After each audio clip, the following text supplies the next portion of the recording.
Eddie Hearn putting Dillian Whyte in a dangerous position to try to get that WBC mandatory slot back. Let's talk about it. What up, Fight World? It's your boy Ego, and I'm back with some more boxing. Make sure you smash the like button. Also, subscribe to my channel for the latest and greatest in boxing. If you want to become part of the gang notification gang, please hit the bell icon. Shout out to the super chats, channel donations, the Venmo donations, the Cash App, and the Patreon family. We working. Now, hit up the ESPN Plus, home of a lot of original content, documentaries, docuseries, behind the scenes.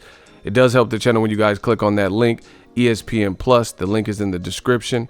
You can also help the channel by becoming a YouTube channel member or joining the Patreon. Now, I want to talk about this. Eddie Hearn's doing interviews. He announced his fight card, fall cards. Didn't announce any American fights like Matchroom USA, fights for DAZN in the USA. Makes you wonder about that. Also, what was not announced was Usyk versus Chisora, which is rumored to happen, or Joshua versus Pulev. Now, he's also talked about Dillian Whyte. He's saying if Dillian Whyte wants world title fights and he wants the big shows and the big fights, this is a must-win scenario with Eddie Hearns. Now, Eddie Hearns, he does a lot of talking, and I see a lot of people rate him as, promoter of the year and stuff like that. But my question is this: how come Eddie Hearn fighters are constantly in these high pressure, must win, do or die scenarios such as Dillian Whyte? Kell Brook, no one told him to go to middleweight and fight a guy who had 21 knockouts in a row like Gennady Golovkin. And no guys, right? And Eddie Hearn made that fight. Bad move. Then Kell Brook gets his eye shattered, and then Kell Brook had to fight and was pressured to fight who he should have been fighting in his real division, welterweight, all along, Errol Spence. So then after a little bit of a rest and surgery on his eye from the Golovkin fight, he still made the Errol Spence fight. That was just a dumb look, and it was unnecessary. Then you have Kell Brook, who looks kind of totally broken after those back-to-back losses and even admits to struggling with depression. Joshua, same concept. Joshua, he was supposed to fight Gerald Miller. He failed a drug test. He fought Ruiz. He lost, got stopped. Then they didn't want to lose and surrender the belts to PBC. So what they did is immediately did a rematch clause and pushed it because Joshua looked so bad. Joshua was able to collect his belts back, but it was a high pressure situation. Now Dillian Whyte, to close fight camp, gets stretched out by Alexander Povetkin, a fight he's supposed to win. And, you could say he was winning on the cards, but in boxing, it doesn't matter how you start. It matters how you finish. And Povetnikov finished Dillian Whyte. Now they're rushing this, whereas your fighter, after that type of knockout, that wasn't like a little knockout where he was like, prematurely stopped. He was out cold, one hitter quitter. And he's been stopped by Anthony Joshua in a vicious way also.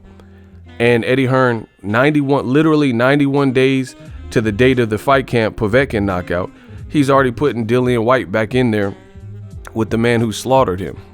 Can't say that's good for business. It's really a must-win scenario for Dillian Whyte.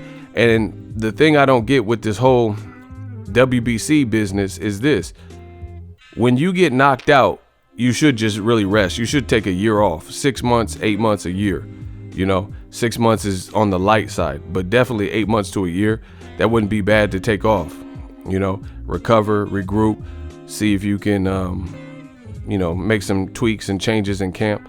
But they're bypassing that. And even though he was brutally knocked out, we've seen far less knockouts, and the people didn't immediately go into a rematch scenario, right? Like Amir Khan, after Canelo knocked him out, he didn't just rematch Danny Garcia. To this day, he hasn't fought Danny Garcia. Same thing with Canelo. After Canelo knocked him out, he took like a year plus off and just got his business outside the ring squared away. And he still looked broken when he came back and fought Samuel Vargas, right? But Eddie Hearn has put himself and his fighter in another must-win scenario. Bad look. But what I don't understand is, how is Dillian Whyte get knocked out? WBC, I made a video about it. WBC dropped Dillian Whyte to the number 5 ranking because he got knocked out. So Andy Ruiz, guys like Luis Ortiz and Usyk and Wilder are all ahead of Dillian Whyte.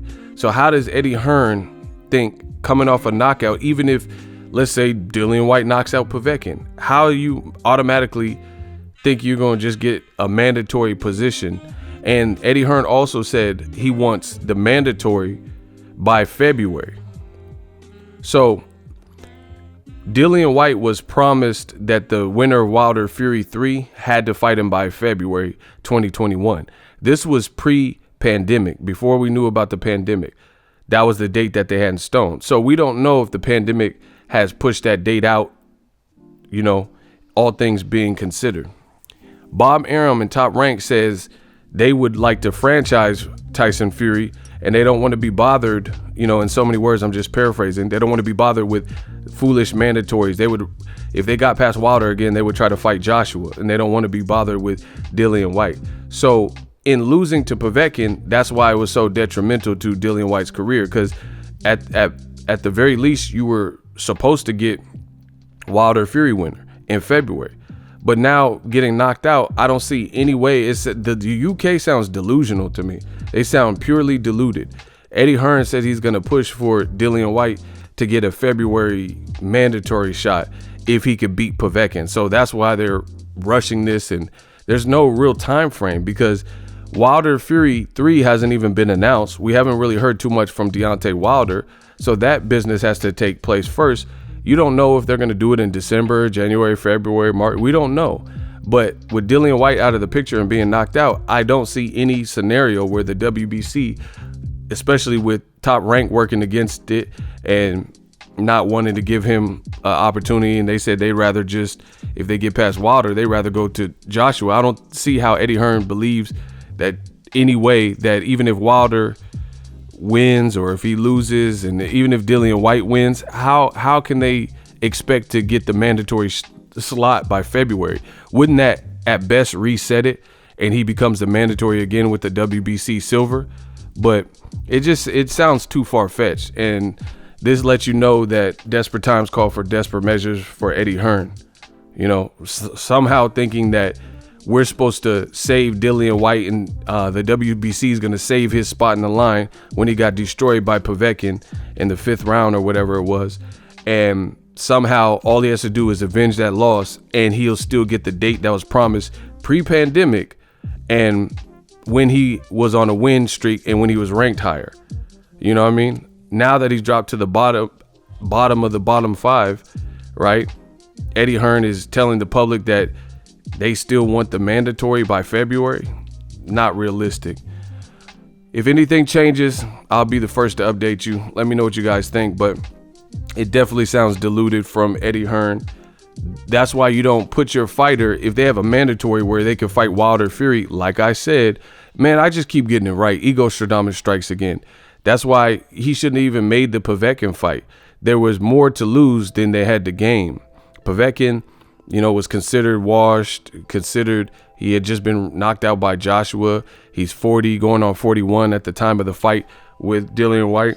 And Dillian Whyte had the security of finally getting his way and was supposed to get the mandatory slot by February. Why would you ruin that by putting him in a tough fight? You look at the rest of these rematch cards, rematch room cards, they're putting him in with whatever. Babbitt's fighting some dude that looked way older than him.